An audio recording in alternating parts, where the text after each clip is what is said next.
118 বছর বয়সেও দিব্যি পায়ে হেঁটে মসজিদে যে 5 ওয়াক্ত নামাজে ইমামতি করছেন বৃদ্ধ আব্দুল মজিদ কারি। শুনে নিশ্চয়ই অবাক হচ্ছেন, তাই না? সত্যিই বিস্ময়ের বিষয় যে 118 বছর বয়সে এখনো স্বাভাবিক মানুষের মতো দাঁড়িয়ে নামাজ পড়ছেন মজিদ কারি। শুধু তাই নয়, প্রতিদিন দীর্ঘ সময় ধরে তিনি কোরআন পড়েন, তাও আবার কোনো চশমা ছাড়া। এই বয়সে এসে এখনো দিব্যি চোখে টের পাচ্ছেন তিনি। বয়সের ভারে শরীরের চামড়া কুঁচকে গেছে, পায়ের পাতাও বাঁক নিয়েছে, কিন্তু মনোবল ও ইবাদতের প্রতি দৃঢ়তা একটুও কমেনি। আমার বয়স হলো 118 বছর। 1315 সালে বাংলা 1315 সালে জন্ম হয়েছে। মায় কইছে, বাবাই কইছে, হ্যাঁ ওই যে মনে রাখতে কই কই ভুল হয় না, বিদায় জানেন আল্লাহ, মিথ্যা নাই আমার কাছে। যেখানে সাধারণ মানুষ 70 থেকে 80 বছর বয়সে মৃত্যুর অপেক্ষায় শয্যাশায়ী হয়ে পড়েন, সেখানে মজিদ কারি যেন এক জীবন্ত বিস্ময় হয়ে আজও সুস্থভাবে জীবনযাপন করছেন। আল্লাহর রহমত ছাড়া হয় না। 118 বছর শেষ হয় না, 5 মাস 1717 আর 5 মাস 117 বছর আর 5 মাস। এই বছর আমি পড়ছি, এই বছর 18 বছর। আচ্ছা, 18 বছরে পড়েছেন? হ্যাঁ, পড়ছি। প্রতিদিন ফজর থেকে এশা পর্যন্ত তিনি মসজিদে উপস্থিত হন। আজানের ধ্বনি শোনা মাত্রই গোসল করে সাদা পাঞ্জাবি পরে অজুর পর ইমামের আসনে বসেন। উনি খুব ভালো লোক। আমার ছোট থেকেই উনি দেখি যে উনি বিভিন্ন মসজিদে ইমামতি করে এবং নামাজ পড়ায়, এবং সে প্রত্যেক বাড়ি বাড়ি সে মিলাদ পড়ে এবং ধর্মের জন্য সে বিনে টাকায় অনেক কাজ করে। এটা আমার কাছে খুব ভালোই লাগে যে 117-18 বছর ওনার বয়স। 5 ওয়াক্ত নামাজে কাতারে দাঁড়িয়ে নামাজ পড়ান তিনি। নামাজ শেষে কোরআন থেকে তেলাওয়াত, দিন আলোচনা সবকিছুতেই তিনি সম্পৃক্ত থাকেন। রব্বানা ফাগফির লানা যুনুবানা ওয়া কাফিরনা ওয়া সাইয়্যাতিনা আমলাবরা। তার কণ্ঠে এখনো সুর আছে, তেলাওয়াত শুনে মুসল্লিরা অভিভূত হয়ে যান। বিসমিল্লাহির রাহমানির রাহিম। বয়স তার শরীরে ভার চাপলেও মনোবল এখনো ভাঙেনি। আজও তিনি দীর্ঘ 4 কিলোমিটার ভাঙাচোরা কাদামাটি রাস্তা হেঁটে বাজার করে আনেন। আরে হে জন্ম হয়েছে, হ্যাঁ ব্রিটিশ প্লেয়ারে কোনো বাংলাদেশের আইন নাই। বাংলাদেশ কায়দে আজম মোহাম্মদ জিল্লা আর শেরে বাংলা ফজলুল হক হেরা আনছে। জামা কাপড় নিজে পরিধান করা, পাঞ্জাবির বোতাম লাগানো সবই একা সামলান। আশেপাশের মানুষ বিস্ময়ে তাকিয়ে থাকে কিভাবে এই বয়সে তিনি এত স্বাভাবিক জীবনযাপন করতে পারেন। আর প্লাস এখন উনি ইনশাল্লাহ নিজের স্বয়ংসম্পূর্ণ আছে, আটে যায়, বাজারে যায়, উনি 8 বাজার করে সুন্দর মতো সুস্থভাবে আসতে পারে। তার প্রিয় সময় কাটে কোরআনের সঙ্গে। যখন অবসর সময় পান তখনই হাতে কোরআন তুলে নেন।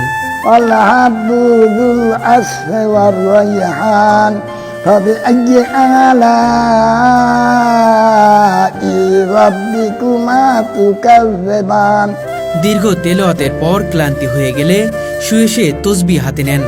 আল্লাহর স্মরণে তিনি মগ্ন থাকেন সারাক্ষণ। রব্বানা জালামনা আনফুসানা ওয়া ইল্লাম তাগফির লানা ওয়া তারহামনা লানাকুনান্না মিনাল খাসিরিন। আবার তিনি পরিবারের নাতি নাতনিদের সঙ্গে খুনসুটি করেন, হাস্যরস আর গল্পে তাদের মাতিয়ে রাখেন। শিশুরাও দাদুর সান্নিধ্য যেন অন্যরকম আনন্দ খুঁজে পান। না না ঠিক হ্যাঁ এমনি এমনি এসে আচ্ছা ঠিক আছে, তো আমরা দেখেন পছন্দ হলে তো আমরা করে না, আমরা বিয়ে পাওয়ার জন্য অনেক এমন বসে নাকি খুব স্মার্ট ছিলেন। কয় না পারদর্শী ছিলেন নাকি সব বিষয়। খাবারের ব্যাপারেও তিনি আলাদা। মুখে দাঁত না থাকলেও অনায়াসে মাড়ি দিয়ে গোস্ত চিবিয়ে খান। মিষ্টিও তার পছন্দ, যদিও আগের মতো বেশি খেতে পারেন না, তবুও খাবারের প্রতি আগ্রহ তার আজও অটুট। খাওয়া দাওয়া পাই, খাওয়া দাওয়া তো এখন কমিয়ে গেছে। আগে 5 তো খাইছি 1 সেদ্ধ, এখন এখন এখন 6টা সেদ্ধ ভাত খাইতে দিন না, এটা কমকি খাওয়া দাওয়া কমে যায় না, বুঝলেন। 5টা বাদ দেন, 5টা খাইছি না আগে, হ্যাঁ খাইছি, বুঝলেন, বেমা নাই। আর এখন নাই, আব্বা হানি খাইতে পারি। খাওয়া দাওয়া, ইবাদত, হাঁটাচলা সবকিছুতেই যেন বয়সের সঙ্গে লড়াই করে চলেছেন তিনি। দাঁড়ানো একটু কষ্ট হয়, তাহলে আমরা হতে পারি, কোনো অসুবিধা হয় না। গ্রামবাসীর কাছেও মজিদ কারি শুধু একজন বৃদ্ধ নন, তিনি পুরো এলাকার কাছে এক জীবন্ত উদাহরণ। এলাকার প্রবীণতম মুরব্বী হিসেবে সবার শ্রদ্ধার আসনে তিনি আসেন। না, আমি এর মতন এত বয়স্ক মানুষ দেখি নাই, ওনারাই দেখছি। এবং উনি এখনো আমাদের কলসকাঠি বাজারে সপ্তাহে 2 দিন হাট হয়, দোনোদিন উনি বাজার করে ব্যাগ এবং বস্তা নিয়ে উনি বাড়িতে আসে। ওনার কেউ সাহায্য না করলেও হয়। এজন্য ওনার খুব ভালোই লাগে যে এত বয়স্ক মানুষ যে উনি কত সুন্দর বাজার করে যায়, এটা আসলেই ভালো লাগার কথা এবং ভালো, আমার কাছে খুব ভালো লাগে। উনি এখনো স্পষ্টভাবেই কথা বলে এবং উনি এখনো মনে করেন যে উনি কোরআন শরীফ পড়ে, ওজিফা পড়ে। এখানে ওনার চশমা নিতে হয় না, আমরা তো অল্প বয়সী চশমা নিয়ে গেছি, কিন্তু এতে ওনার চশমা লাগে না। সবাই তাকে ভালোবেসে কারি হুজুর বলে ডাকেন। তার দীর্ঘ জীবন, সুস্থ দেহ এবং ইবাদতের প্রতি একাগ্রতা অন্যদের অনুপ্রাণিত করে। জন্মের পর থেকে আমার চাচার আমি দেখতেছি, প্লাস এখন আমার বয়সে 55 বছর হয়েছে। উনি এখন ইনশাল্লাহ মসজিদে ইমামতি করতেছে। শত শত মানুষ ওনার পাশে শুক্রবার জুমার নামাজ পড়তেছে ওনার পাশে। শুধু মসজিদ ইমামতি করে না, যদি এলাকাবাসী কোনো ছোটোখাটো মিলাদ মাহফিল হয় সেটা উনি অ্যাটেন্ড হয় বা ওনাকে তারা মানুষে ডাকে। এবং মানুষ হিসেবে আমার চাচা খুবই একজন ভালো মানুষ। ওনার আচারের ব্যবহারে, ওনার কথাবার্তা, ওনার চলাচলতে শুধু আমার বেলা না, সবাই ওনাকে শ্রদ্ধা করে এবং সম্মান করে, ওনাকে ইজ্জত করে, ওনাকে ভালো চোখেই ওনাকে দেখে মানুষে। তিনি 6 সন্তানের জনক, নাতি নাতনিদের নিয়ে সুখে শান্তিতে দিন কাটাচ্ছেন। সবাই মিলে তাকে কেন্দ্র করে যেন পুরো পরিবারটি গড়ে উঠেছে এক শান্তির নীড়ে। আমার সন্তান হলো, মেয়ে হলো 4টা, ছেলে 2টা, এই 6টা। না, আমার জন্মের পর থেকে আমি দাদার দেখতেছি বা এখনো হাঁটাচলা করতেছে, খুব মসজিদ ইমামতি করতেছে। তার মতন বয়স আমাদের নয়নাং ইউনিয়নের এখন বন্ধুর কেউ নাই বা পায় নাই। আর এখনো সে বাজারে আসা যাওয়া করে, সে একাই, তার কোনো সহযোগিতা লাগে না। দাঁড়িয়ে নামাজ পড়ে বা এখনো মসজিদ ইমামতি করে। অনেক তার সাথে ঠাট্টা মজাই আর কি, দুষ্টামি করি, খুব ভালো লাগে আমাদের। তার সাথে কথা বলতেও ভালো লাগে, তার সাথে বসে বসে অনেকক্ষণ মজা করি, গল্প করি তার সাথে। তিনি দেশবাসীর কাছে একটি জিনিস কামনা করেন, তার জন্য দোয়া, তিনি যেন শেষ দিন পর্যন্ত সুস্থ থেকে আল্লাহর ইবাদত করতে পারেন। আমি সবের দেশবাসীরা কেউ আমাকে ভালোবাসে, আমি তাকে ভালোবাসি, তার জন্য আমি দোয়া করতেছি। আর সেটা আমার জন্য দোয়া করে, আমাদের বাদে আমি তার জন্য দোয়া করি।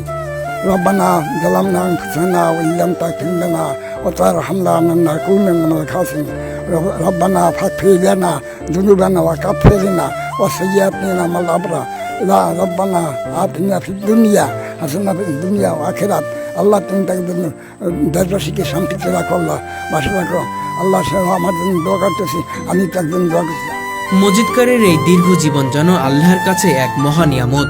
তার জীবন আজকের প্রজন্মের জন্য শিক্ষা, আল্লাহর প্রতি অটল বিশ্বাস, ইবাদতের প্রতি ভালোবাসা এবং সুস্থ জীবনের জন্য মানসিক দৃঢ়তা কতটা গুরুত্বপূর্ণ তার জীবনে তারই প্রতিফলন। আজ মাওলা তোমার হাত দিয়ে কোরআন তেলাওয়াত করলাম, আল্লাহ সম্পূর্ণ হাত দিয়ে নবী দিয়ে দেওয়া যায় সোনার মদিনায় পৌঁছেই দেওয়া আল্লাহ। তার আল্লাহ পর্যন্ত 1,24,000 পয়গাম্বার, ও আল্লাহ 2,24,000 পয়গাম্বার, ও আল্লাহ তার চাঁদিন মুতাকারি দিন সুয়া দেখলাম সিদ্দিকে সলিহীন আপনার দোহান কবুল করি। বারাকে লা ইলাহা ইল্লাল্লাহু মুহাম্মাদুর রাসূলুল্লাহ। আমিন। বিস্ময়কর এই মানুষটির বাড়ি বরিশাল জেলার বাকেরগঞ্জ উপজেলার কলসকাঠি ইউনিয়নের দিয়াতলি গ্রামে। আপনার ছোটবেলার কথা মনে আছে? ব্রিটিশ পিরিয়ড বা স্বাধীনতার কথা মনে আছে? মনে আছে না? আমাদের কলসকাঠিতে 13টা জমিদার, বুঝলেন, 13টা জমিদার। আমরা রাজের সেরায় আমাদের আসলাম, বিশেষ সেরায়, কিন্তু আমরা ব্রিটিশ পিরিয়ডের, কিন্তু সেখান থেকে ব্রিটিশ সরকার এগুলোই গেল বাক্কাল পাকিস্তান আর হিন্দুস্তান, কিন্তু এই ব্যাপারটা আমরা শিখি। কিন্তু আসলে তো হিন্দু কত কম মনে থাকে না। যুদ্ধের কথা মনে আছে? হ্যাঁ, যুদ্ধ কথা মনে আছে না? এখন তো আমরা আর এক ফিরেছি না, আবার কাটতে কাটতে আয়, কিন্তু সে আমরা সে সময় ডাঙ্গুর আমরা কাটতে আয় না। জাপানের যুদ্ধের জাহাজ গেছে মালা, কিন্তু হ্যাঁ অমনি আছে। হ্যাঁ, জাপানের লাগে যুদ্ধ গেল না, আর ইংরেজের লাগে দ্বিতীয় বিশ্বযুদ্ধের কথা মনে আছে? বিশ্বযুদ্ধ। হ্যাঁ, আমার বয়স হলো 118, 17 গেছে আর 18 পড়ছি, পুরো হন্যার 5 মাস, আর 1705 মাস, এইটা 1800 কই 1315 সালে জন্ম হয়েছি। কিন্তু এই যে মায় কইছে, বাবাই কইছে, এই যে ঠিক রেখা এই যে করতেছি, এখন 1705 মাস আমার বয়স, এই 1800 কই 1800 সামনে। ব্রিটিশ পিরিয়ডের শাসন মনে আছে? ওরা কিভাবে শাসন করতো? ও মাওলারে খুব করা ছিল শাসন করছিল একটা একটা কৃষ্কর্ম হইলেন কিন্তু তার দিশা করিয়ে আছে হ্যাঁ যে ধরবেন জেল দিয়েছে ফাঁসল ফেলে দিয়েছে না যেন খেটেছে এই জন্য বিচার করছে করা হলো করা আইন করা হলো এত চুরি সামান আসলো না বুঝলেন এখন যে সুদ খোর ঘুষ খোর দুঃখে খোর এই নাল আসে বাজিয়ে গেছে কিন্তু সেই সময় আনলে না ব্রিটিশরা কই থাকতো? এই কলিকাতা থাকুন এই জায়গায় আসতো না ব্রিটিশরা? ব্রিটিশের রাজ্য ব্রিটিশ এখন দিয়ে জমিদারের কথা কই না এখন দিয়ে চালাইছে ও আচ্ছা, জমিদারদের না? হ্যাঁ জমিদারদের বাড়ি কত ছিল? আপনারা কোন জমিদার অধীনে ছিলেন? আমরা জমিদার বিশ্বের সাজাই তাই না? হ্যাঁ তার আমাদের আচ্ছা আচ্ছা। যতক্ষণ হ্যাঁ বিশ্বের সাজাই আসবেন যতক্ষণ নামে বাধা এই বাধা যায় না যতক্ষণ বাধা চালালে বাধা পুজো করছে বুঝলেন হেড পর্যন্ত হ্যাঁ লাগছে হাসল তখন কি রাস্তাঘাট ছিল এখানে? এত রাস্তাঘাট আসল না নৌকা যাওয়া আসা করতেন? হ্যাঁ হ্যাঁ হয় ওই কান্দিতে করতাম তাই না? দেখবেন তো পারি কিছু পারি আর কি কালে হলো আগের নান হাত হয় না দুই সেখান খাই দুই চার হয় খাইতে পারেন? ছাড়ি নে খাই ও আচ্ছা আচ্ছা, হ্যাঁ। এখনো খাইতে পারেন? হয়, এখনো পান কি খাই। খাওয়া হয় নাকি অন্য কিছু? পান না পান খাই নে সালান বেশি আচ্ছা, খাইতাম আগে শেষেও খেয়েছি চাটা খান? হয় চা খাই কোথায় খান চা? চা নিজেরা চাল দিয়ে খাই ওখানে কৌশল গেলে খাই হ্যাঁ কম জ্ঞান কোনার কথা কম আচ্ছা আচ্ছা। বাচ্চাও খাই হ্যাঁ খাই চা খাইতে সব মিলিয়ে এই যে আপনি এখনো সুস্থ আছেন, হেঁটে চলে বেড়াচ্ছেন, নামাজ পড়াইতে পারছেন, কেমন লাগে নিজের কাছে?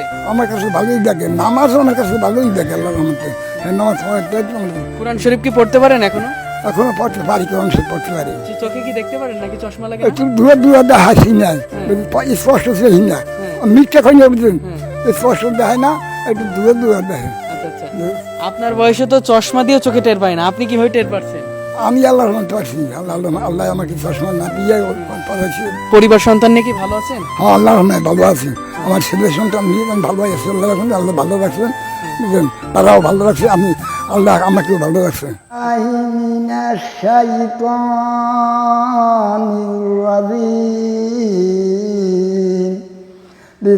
বিসমিল্লাহির রহমানির রহিম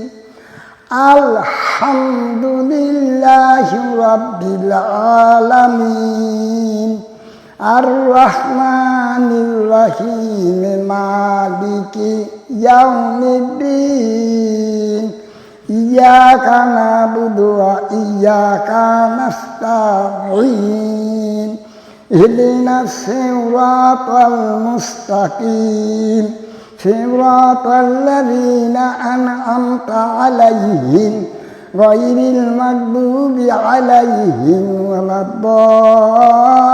ওয়ালাদ-দাল্লিন আমিন